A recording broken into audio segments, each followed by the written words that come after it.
Olá, estou gravando este vídeo para o evento Pesquisa em Foco, Desafios Metodológicos nos Estudos de História Antiga e Medieval. Me chamo Jordano Viçosi e o título da minha comunicação é História Compostelana, um projeto de poder.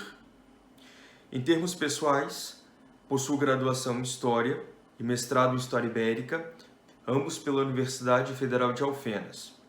No momento, estou cursando o doutorado pela Universidade Federal do Espírito Santo, sob orientação do professor doutor Sérgio Alberto Feldman. O título da minha pesquisa de doutorado é Revoltas Urbanas em Santiago de Compostela, Aspirações à Urbe Realenga, século XII. A partir do título do evento, eu me propus a pensar em uma situação desafiadora do ponto de vista do pesquisador, que pudesse contribuir para com essa proposta, que me parece muito pertinente do evento, em nós compartilharmos experiências enquanto pesquisadores, enfim, aquelas dificuldades que nós encontramos na medida que nós vamos desenvolvendo as nossas pesquisas. Diante disso, eu selecionei o capítulo 15 da História Compostelana para nos servir de objeto de análise.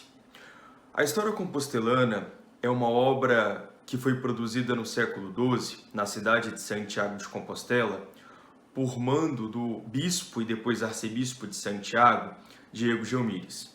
Ela possui algumas características muito interessantes. Uma delas é que os autores da obra, eles são contemporâneos aos eventos que eles relatam. A História Compostelana tem pelo menos 5 autores, 3 principais e 2 secundários. O capítulo 15 que nós vamos trabalhar aqui hoje, ele foi escrito por um desses autores secundários, o cônego Hugo. De origem possivelmente franca, ele foi um homem de confiança do bispo Gelmires e esteve junto do bispo em momentos cruciais, em momentos desafiadores, como foi no ano de 1102 a viagem feita a Portugal, na qual Gelmires e seus expedicionários furtaram relíquias de igrejas localizadas na cidade de Braga. Em linhas gerais, a História Compostelana ela narra os episódios envolvendo os anos nos quais Diego Gelmires esteve à frente da Igreja de Santiago de Compostela e do seu extenso senhorio. Ele ordenou a escrita dessa obra por 3 pontos principais. Quais são? Fortalecer os fundamentos da sua autoridade, preservar e imortalizar suas conquistas, além de tornar pública suas ambições de poder. Esses são os traços mais marcantes da obra. A obra é dividida em 3 livros. O primeiro dos livros é dedicado aos feitos do bispado de Diego Gelmires. Já o segundo e o terceiro livro, eles são dedicados aos eventos, aos acontecimentos, às façanhas de Diego Gelmires enquanto arcebispo de Santiago de Compostela. Nos detendo especificamente no objetivo desta comunicação, que é analisar o relato do roubo das relíquias de Braga, ou melhor, o desafio metodológico que esse relato nos impôs na medida que nós queremos decifrá-lo, é de suma importância que nós façamos uma distinção entre o nível dos feitos e o nível de narração dos feitos, pois, apesar de haver um curto período entre um e outro, ocorreram mudanças muito significativas na macropolítica do reino leonês que interferiram diretamente na escrita do cônego Hugo. Enquanto o furto das relíquias de Braga ocorreu no ano de 1102, o relato foi elaborado pelo cônego Hugo entre os anos de 1108 e 1112. Mas que mudanças, que acontecimentos foram esses que interferiram na macropolítica do reino leonês? Foram perdas que resultaram em uma situação dramática do ponto de vista da sucessão. Com a morte do então príncipe herdeiro Sancho Afonso na Batalha de Uclés em 1108 e a anterior morte, em 1107, do conde Raimundo de Borgonha, a sucessão ao trono leonês se tornou um grande problema político a ser solucionado, principalmente quando no ano de 1109 o rei Afonso VI ele vem a falecer. Isso fez com que a princesa Urraca, até então apartada da sucessão, se tornasse rainha de Leão e Castela. Foi nesse novo horizonte político, nessa nova composição de forças e alianças, que se deu a construção do relato de Hugo. O rearranjo das fidelidades proporcionou o despontar de duas facções antagônicas, sobretudo após o casamento de Urraca com o rei Afonso I, rei de Aragão. Esses grupos rivais, eles divergiam no aspecto da sucessão. Enquanto o primeiro grupo era defensor dos direitos sucessórios de Urraca e também na defesa, trabalhavam na defesa do matrimônio régio, o segundo grupo era defensor dos direitos sucessórios de Afonso Raimundes, filho da rainha Urraca com seu primeiro marido, Raimundo de Borgonha.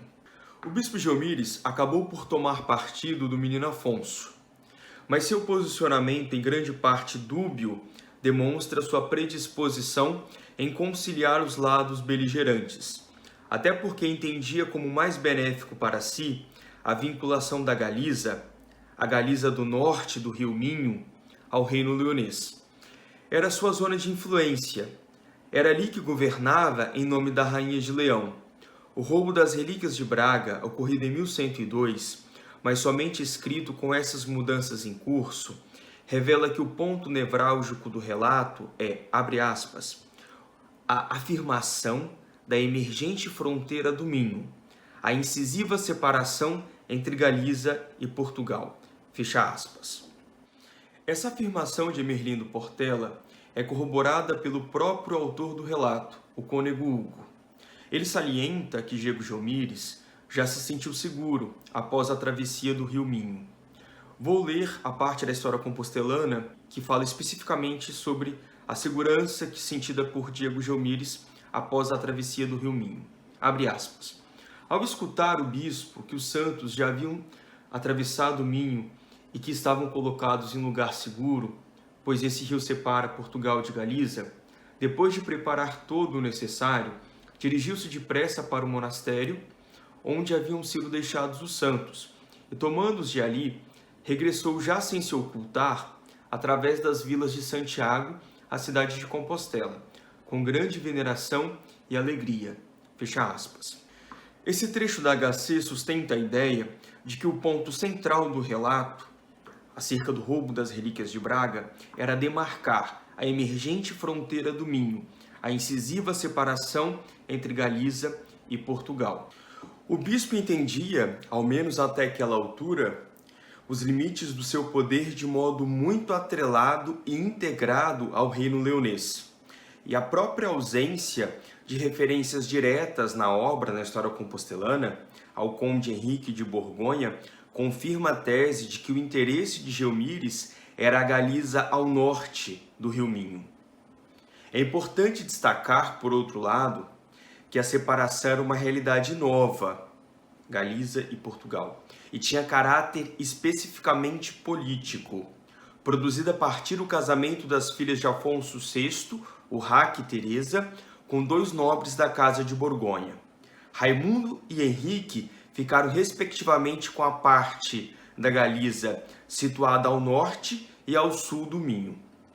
Evidentemente que esse aspecto central do relato está em perfeita sintonia com o roubo propriamente dito. Geomíris buscava se autoafirmar mediante uma demonstração de força e independência diante da principal autoridade religiosa portuguesa, o arcebispo de Braga, inclusive na própria cidade dele. O pio latrocínio, forma como Hugo qualifica o roubo das relíquias de Braga, ao mesmo tempo que reforçava a posição hegemônica de Compostela na Península Ibérica, enquanto santuário, mediante o translado das relíquias de santos de grande poder de atração e cura, por outro lado, enfraquecia as pretensões de Braga de se tornar um grande centro de peregrinação. Algumas considerações finais. É importante termos em mente que o objetivo desta comunicação foi demonstrar a importância de circunscrever um relato. A partir de uma observação mais atenta do relato, observar o contexto no qual foi produzido, e as tensões que estavam presentes no momento da sua elaboração são fundamentais, isso foi fundamental para nós conseguirmos desenvolver uma análise mais próxima daquela realidade na qual o autor estava inserido. Isto é, fazer uma distinção entre o nível dos feitos e o nível de escrita, de narração dos feitos, é uma atividade recorrente no métier, no trabalho do historiador. No entanto, não podemos deixar passar essa dificuldade despercebida. Obrigado a todos.